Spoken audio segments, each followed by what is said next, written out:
Here are 5 reasons why the Philadelphia 76ers are going to dominate the 2025 NBA season. Tobias Harris is no longer on the team. It's as simple as that. It's addition by subtraction. For the longest time now, this team has had to rely on a glorified bench player to be their third option. The money we were giving him throughout these 5 years prevented the team and held them back from building an actual competitive and competent roster around Joel Embiid. Not only did that contract prevent the team from building an actual good roster, Tobias was a terrible fit next to Joel Embiid and performed so badly in the playoffs over the years that it started to just not become the contract and the team was better without him. When he wasn't putting his back to the basket and eating the entire shot clock, he was giving you absolutely nothing. On defense, he was scared to hedge screens and he was scared to switch. He always got beat off the dribble and resulted to drop coverages that made it really easy for the other team to score. He was never a catch and shoot 3-point option that you could rely on. He was not taken seriously in the Knicks series and was bricking wide open threes, barely hitting the backboard. And for all those box score watchers saying, oh, he averaged 17.5 points a game, he averaged 6.5 rebounds a game, I'll throw you this stat. In Game 6, my dog scored as many points as Tobias Harris did. I scored as many points as Tobias Harris did, and I wasn't even in the arena. Tobias didn't take one charge in his time here in Philly. 5 years here. Kyle Lowry, on the other hand, who's 8 billion years old, took a charge in his second game here. When he played the Knicks, when we were playing the Knicks, a tough, gritty, physical team, Tobias faded because he was not living up to the moment, because he just did not want to absorb any of the physicality, and he was just too slow and unathletic to deal with the Knicks, and was rendered ineffective. And Tobias, this is nothing against you, dude, but we keep it 100% here. And the Sixers have been trying to build a contender around Joel Embiid and now Tyrese Maxey for years now. And now they are finally able to do that. All right, that's enough about Tobias, but my point leads to my second reason why the Sixers are going to dominate, and that's because of Paul George. There is no better player that you can pair Embiid next to than Paul George. His skill set as a 3-level scorer, as a 3-and-D wing that shot over 45% on catch-and-shoot threes this year, his ability to move off ball, the skills that he has is going to make him thrive here in Philly. Yes, there are concerns about his prior playoff performances, but I don't actually value those blunders much because it's not fair. It's only fair to judge him based on how he is going to play here in Philly. He's not expected to be this first option, but he is going to be a third option that is going to work wonders off ball and free up the court so much for Embiid and Maxey to operate. Teams are going to have to always be looking out for him because he can go off at any moment. His skill set as a scorer is 8.5 quintillion times better than whatever Tobias would be giving you. I'm so excited to have Paul George here. And as a defender, he's still athletic. I grew up watching Paul George in Indiana. Of course, he's not the athlete that he is now, but he could still do some crazy dunks. He still has a shot under him. That's not a worry for me. And he's going to make some crazy baskets that's really going to excite everyone this year. It's awesome to have him on the team, and he is going to put this team over the top. I'm going to tell you guys a story. Once upon a time, the Philadelphia 76ers had Georges Niang as their sixth man. Yes, that is how depleted we were during the Tobias Harris contract. The Sixers have had one of the worst supporting casts in the NBA for the past 6 years now. You got James Ennis III, Greg Monroe, Josh Richardson, Raul Neto, Matisse Thybulle, Furkan Korkmaz, Shake Milton, PJ Tucker, Dwayne Dedman, Paul Millsap, DeAndre Jordan. I could go on and on and on, but that is not the case anymore. The Sixers have built the most coherent roster of Joel Embiid's career. Andre Drummond is back here in Philly to back up Joel Embiid, and I'm so glad Daryl Morey made this signing. For the longest time now, this team has been getting killed on the glass, both in the regular season and in the playoffs. The Knicks' offensive rebounds, the Heat's offensive rebounds are still in my nightmares. But you brought back Andre Drummond, one of the best rebounders in the NBA, someone who knows his role and someone who's going to do what he does best and just grab all those boards, clean the glass like a beast. When Joel Embiid goes on the bench, when he's injured, this team turns into a G League team. But I'm confident that Drummond can help start in his place for those time periods and be a competent starting center for that time.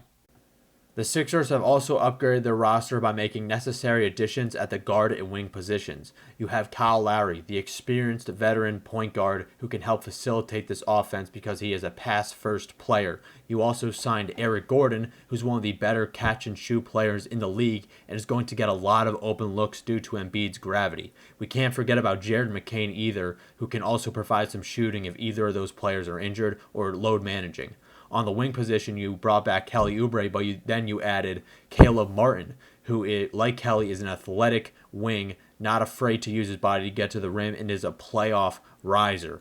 We also can't forget about Ricky Council, who is a player I have a lot of stock in going into the season because last year I seen him prove that he can be an effective rotational piece. He's 6'6" and oozes athleticism with a tight handle. He's the perfect type of player that you want to have around someone like Embiid. Then you have a Dem Bona, who's also an extremely athletic player who can just jump through the roof and block shots and can also provide some minutes whenever he's needed to. Nick Nurse is the first Sixers coach in my lifetime that I have seen where I can confidently say that I trust his ability to lead the team.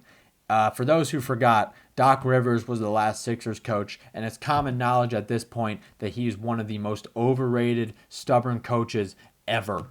Like, we've seen it right here in Philly, his lack of accountability, his lack of adjustment making, how he was always blaming the media, blaming the fans for the issues that were going on in the team. He was always talking about the team in press conferences as if he was a 19-year-old recording a YouTube video on his MacBook Air, as if he wasn't actually the coach who can make the decisions.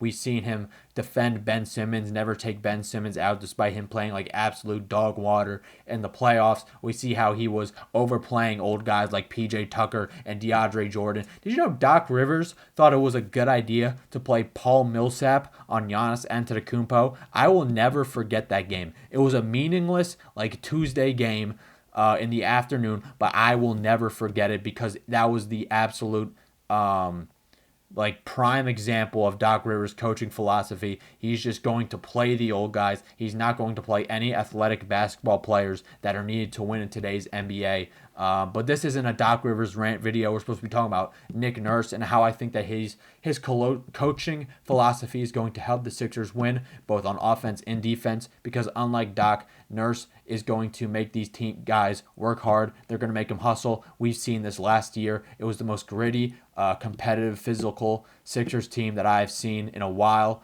On defense, he's going to absolutely swarm the other team's best player. We've seen that.